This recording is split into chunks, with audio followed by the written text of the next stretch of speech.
My Christian friends, the kingdom of God is a kingdom of justice and peace. It is a kingdom of mercy and compassion, of sacrifice and love. The kingdom of God is the measure of all earthly kingdoms and nations. But when the course of human events is measured against God's sovereign realm, the kingdoms and nations of this world inevitably fall short. When civil authorities place their predilection toward avarice for wealth and lust for power on the same level as Christ's call for compassion and righteousness, then the governments of this world inevitably descend into tyranny and injustice. Although we live in this world, we have a more sacred citizenship elsewhere. Among the nations of this world, we are merely stewards and ambassadors. As disciples of Christ, as children of God, we are citizens of Christ's kingdom. As such, we are commanded to manifest the kingdom's values, to embody the kingdom of God. According to the Apostle Paul in Romans chapter 13, God has instituted the civil authorities of this world to execute wrath on the evildoers.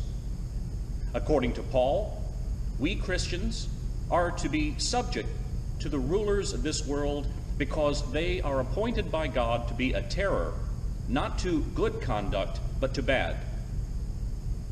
So how are we Christians to be subject to civil authorities? We are to do good. And how are we to do good? According to Paul, we are to love one another. For the one who loves another has fulfilled the law. Love does no wrong to a neighbor. Therefore, love is the fulfilling of the law. Romans 13, 1 through 10. But what are we Christians to do when civil authorities defy the very same authority of God? When governments fall short of the kingdom of God? What are we Christians to do when civil authorities become a terror to good conduct and reward injustice? In such a case, we Christians are always bound by the law of love, for we are always subjects of Christ the King. We are called without exception to love one another. We are called without exception to do justice, to love mercy, and to walk humbly with God. Micah 6:8. But when civil authorities trade righteousness for injustice, when they exchange compassion for tyranny, we Christians are not called to obey unjust laws and unlawful orders. For such authority is not ordained by God. So what's a Christian to do? Whenever confronted with injustice, we must resist any so-called authority who calls us to participate in such systemic evil. Yet we Christians must resist lovingly, peacefully. So what is peaceful resistance? Peaceful resistance is a Christ-like way of life for courageous people. It is active, non-violent resistance to evil.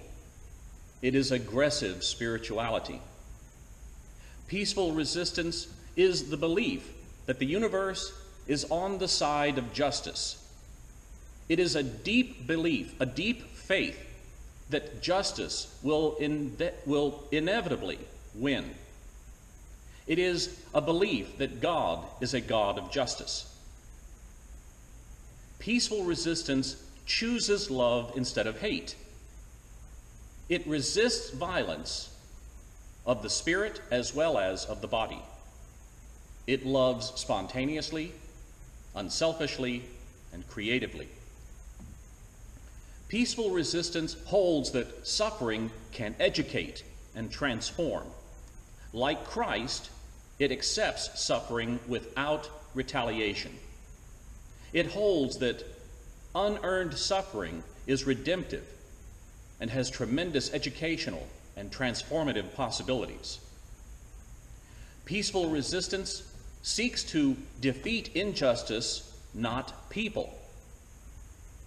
It recognizes that evildoers are also victims and are not evil people.